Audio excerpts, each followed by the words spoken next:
السلام علیکم ورحمۃ اللہ وبرکاتہ۔ اعوذ باللہ من الشیطان الرجیم، بسم اللہ الرحمن الرحیم۔ واذکر فی الکتاب ابراہیم انہ کان صدیقا نبیا او کما قال۔ نوح علیہ السلام کے 4 بیٹے تھے۔ نوح علیہ السلام کا ایک بیٹا آبر تھا، دوسرا کنعان تھا، تیسرا سام تھا اور چوتھا حام تھا۔ ایک بچہ تو بچپن میں فوت ہو گیا، دوسرا طوفان نوح کے اندر غرق ہو گیا۔ اب 2 بیٹے بچے، سام اور حام، جن کی نسل چلی اور آج تک دنیا آباد انہی کی نسل سے ہے۔ سام کی نسل سے چلتے چلتے ابراہیم علیہ السلام اور حام کی نسل سے چلتے چلتے نمرود، جو ابراہیم علیہ السلام اور اللہ کی توحید کے مد مقابل کھڑا تھا، وہ حام سے تھا۔ گویا آدم علیہ السلام سے دنیا آباد ہوئی، اور پھر طوفان نوح کے بعد دوبارہ سے جب دنیا آباد ہوئی تو صرف 2 انسان، ایک سام اور ایک حام سے آگے نسل چلی، اور آج تک جو دنیا کی ساری نسلیں ہیں ان کا سلسلہ نسب جا کے وہاں رکتا ہے۔ ابراہیم علیہ السلام کے 2 بھائی تھے، ایک کا نام ہاران یعنی ہارون تھا اور دوسرے کا دادا کے نام پر ناہور تھا۔ ابراہیم علیہ السلام کے والد تارخ بن ناہور اس میں گرامی تھا ان کا، اور لقب آزر تھا، جس کو قرآن مجید میں اللہ رب العزت نے ذکر کیا ہے۔ ابراہیم علیہ السلام بچپن سے اللہ کی توحید کی طرف مائل تھے۔ جوان ہوئے، 40 سال کی عمر ہوئی تو اللہ نے نبوت عطا کر دی۔ اپنے شہر بابل کے اندر، عراق کے شہر بابل میں اپنی قوم اور اپنے قبیلے اور اپنے والدین کو تبلیغ کی۔ والدہ جلد ہی انتقال کر گئی، والد موجود تھے۔ ابراہیم علیہ السلام کی مخالفت شروع ہو گئی۔ باپ بت تراش تھا تو اللہ نے جو بیٹا دیا وہ وقت کا نبی ابراہیم علیہ السلام، وہ بت شکن بن گئے۔ ابراہیم علیہ السلام اپنے والد کو ادب کے ساتھ بار بار توحید کی دعوت دیتے رہے، اپنی قوم کو دیتے رہے اور کہتے رہے ما هذه التماثيل التي انتم لها عاكفون، کہ یہ بت ہیں جن کی تم پرستش کرتے ہو، ان کے گرد گھومتے ہو اور ان کے سامنے نظر و نیاز پیش کرتے ہو، یہ اللہ کی توحید کے منافی ہے۔ ابراہیم علیہ السلام کی جب عمر 65 سال کے قریب ہوئی تو ابراہیم علیہ السلام اپنے عراق شہر سے ہجرت کر کے شام کی طرف اللہ کے حکم سے چل دیے۔ شام کے اندر پہنچے، کچھ دیر وہاں رہے، وہاں اللہ کا حکم آیا، اب شام سے مصر کی طرف سفر شروع کر دیا۔ مصر کے اندر کچھ دیر رہے تو پھر فلسطین کی طرف سفر شروع کر دیا۔ مصر سے جب فلسطین کے طرف سفر شروع کیا تو اس دوران وہ واقعہ پیش آیا جو بڑا معروف ہے، کہ وہاں ابراہیم علیہ السلام اپنے جو چند لوگ تھے، بھائی تھا اور قبیلے کے کچھ لوگ تھے، اور بھتیجا لوط علیہ السلام ساتھ تھے۔ تو اس وقت آپ کی شادی آپ کے چچا کی بیٹی کے ساتھ ہوئی تھی، جس کا نام سارہ تھا۔ تو اس وقت کا جو بادشاہ تھا سنوان بن علوان، بڑا ظالم تھا، اس نے عورت کو دیکھا تو عورت کو اپنے پاس بلایا۔ بادشاہ کے ایلچی آئے اور ابراہیم علیہ السلام کی اہلیہ سارہ کو اپنے ساتھ لے گئے۔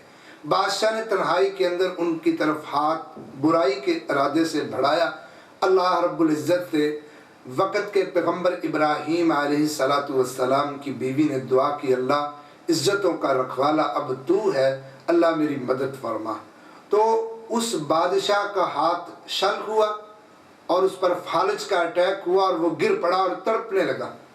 ادھر سے اللہ کی بندی نے دعا کر دی، کہا اللہ اگر یہ مر گیا تو لوگ مجھے بادشاہ کا قاتل سمجھیں گے، اللہ اس کو صحت دے دے۔ اللہ نے صحت دے دی، اس نے دوبارہ سے حرکت کرنے کی کوشش کی، اللہ نے پھر اس کو ظالم کو اپنے شکنجے میں لیا، اور اللہ رب العزت نے پھر دعا کے نتیجے میں اسے صحت عطا فرما دی۔ پھر وہ سمجھ گیا کہ یہ کوئی عام لوگ نہیں ہیں، میں جن کی طرف بڑا ہوں۔ اس نے بھیج دیا، کہا کہ ان کو لے جاؤ جہاں سے لے کے آئے، اور ساتھ اس نے اپنی ایک لونڈی، بعض روایات میں اس کی بیٹی تھی، بعض روایات میں اس کی لونڈی تھی، بہرحال بنی اسرائیلی روایات ہے کہ اس نے سارہ علیہ السلام کے ساتھ اپنی لونڈی ہاجرہ کو روانہ کیا۔ بادشاہ نے سارہ علیہ السلام کو اپنی لونڈی ہاجرہ دے دی، وہ لے کے ابراہیم علیہ السلام کے پاس آ گئی اور آ کے اللہ رب العزت کی مدد و نصرت کی ساری بات سنائی۔ تو ابراہیم علیہ السلام نے کہا جب سے تو روانہ ہوئی ہے میں نے بھی اللہ کے حضور جائے نماز بچھا کے اللہ سے دعا مانگنی شروع کر دی کہ اللہ تیرے علاوہ ہمارا کوئی مددگار اور کوئی پرسان حال نہیں ہے، حسبنا اللہ و نعم الوکیل کثرت کے ساتھ پڑھا۔ اللہ نے یہ عزتوں کی رکھوالی بھی فرمائی اور باعزت طریقے سے روانہ بھی فرمایا۔ تو ابراہیم علیہ السلام اپنے اہل خانہ کو لے کے یہاں سے پھر فلسطین آ گئے، اور پھر فلسطین کے اندر مختلف جگہوں پر جگہ تبدیل کرتے رہے۔ آخر الخلیل شہر کے اندر ابراہیم علیہ السلام نے اپنا جائے مسکن رکھا۔ تھوڑی دیر ہی گزری تھی کہ سارہ کو احساس ہوا، اولاد کی کمی محسوس ہوئی۔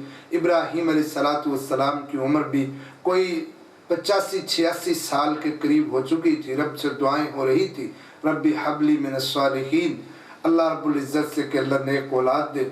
تو اپنی سارہ نے جب حالت دیکھی اور عمر دیکھی تو پھر اپنی جو لونڈی تھی، جو ہاجرہ تھی، اس کو ابراہیم علیہ السلام کو پیش کیا اور ان کے ساتھ نکاح کر دیا۔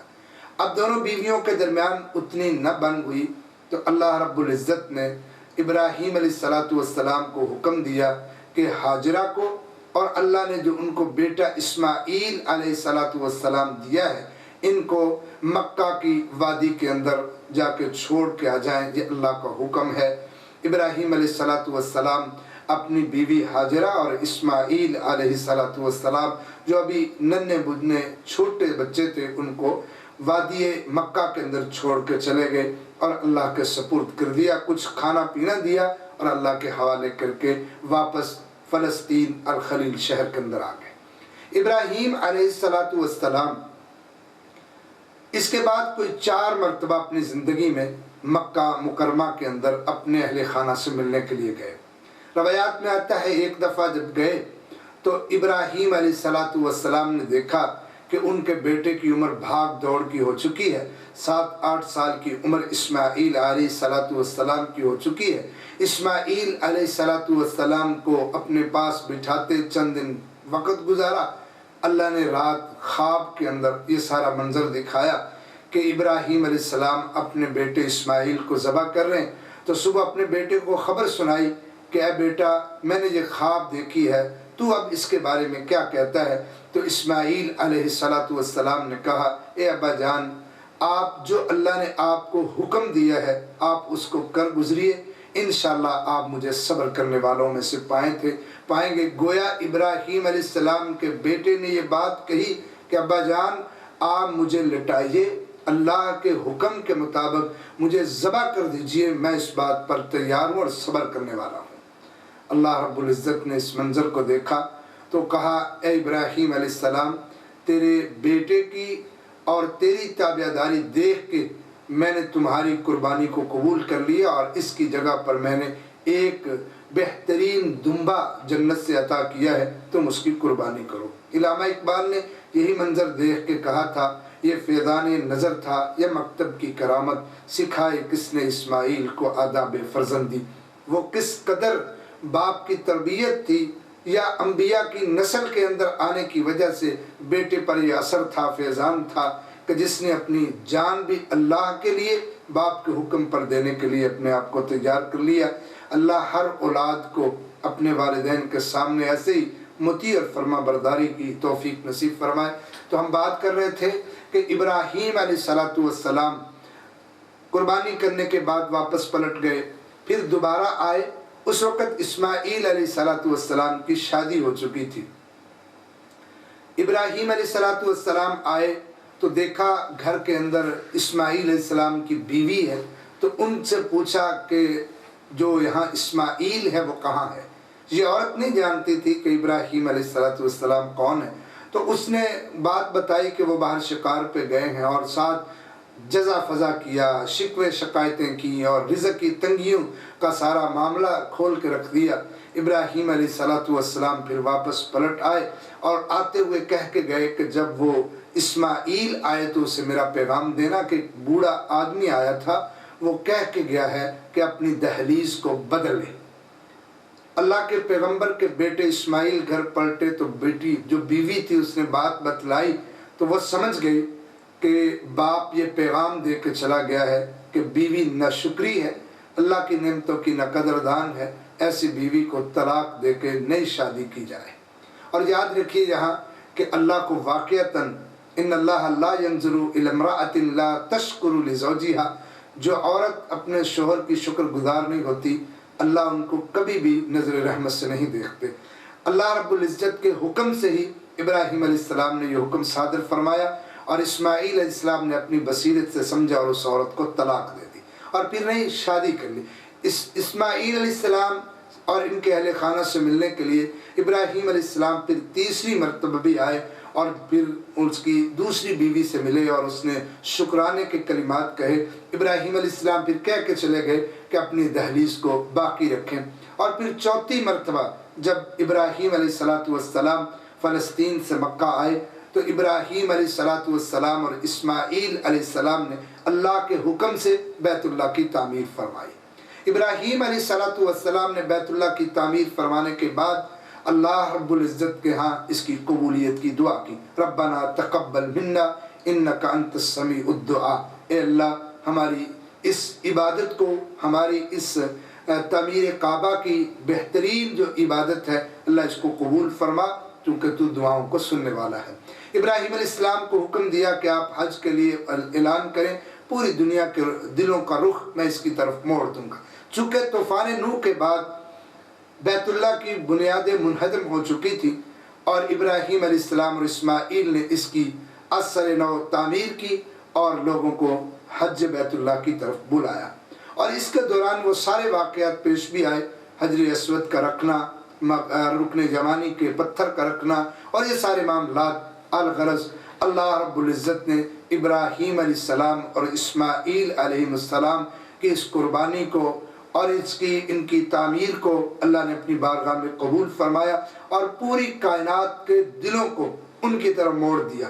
آج بھی جب حج کی بات ہوتی ہے، قربانی کی بات ہوتی ہے، تو ابراہیم علیہ السلام اور اسماعیل علیہ السلام کو سنہرے حروف میں یاد کیا جاتا ہے۔ رب سے دعا کرو اللہ رب العزت ہر مسلمان کو سیرت ابراہیم کو اپنانے کی توفیق دے، کیونکہ اللہ رب العزت نے جیسے نبی کریم صلی اللہ علیہ وسلم کے بارے میں ہمیں فرمایا لَقَدْ كَانَ لَكُمْ فِي رَسُولِ اللَّهِ أُسْوَةٌ حَسَنَةٌ، کہ نبی محمد صلی اللہ علیہ وسلم کی زندگی تمہارے لیے بہترین نمونہ ہے۔ ایسے ابراہیم علیہ السلام کے بارے میں بھی فرمایا قَدْ كَانَتْ لَكُمْ أُسْوَةٌ حَسَنَةٌ فِي إِبْرَاهِيمَ، کہ لوگوں تمہارے لیے ابراہیم علیہ السلام کی زندگی بھی بہترین نمونہ ہے۔ سیرت ابراہیم اور ملت ابراہیم کو اپنا کے زندگی بسر کرنے کی تلقین ہر مسلمان کو ہے۔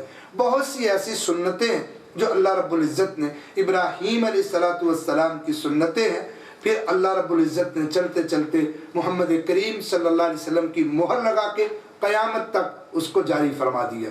اللہ سے دعا ہے اللہ ہمیں ہمیشہ نبی کریم صلی اللہ علیہ وسلم اور سیرت ابراہیم کے مطابق زندگی بسر کرنے کی توفیق نصیب فرمائے۔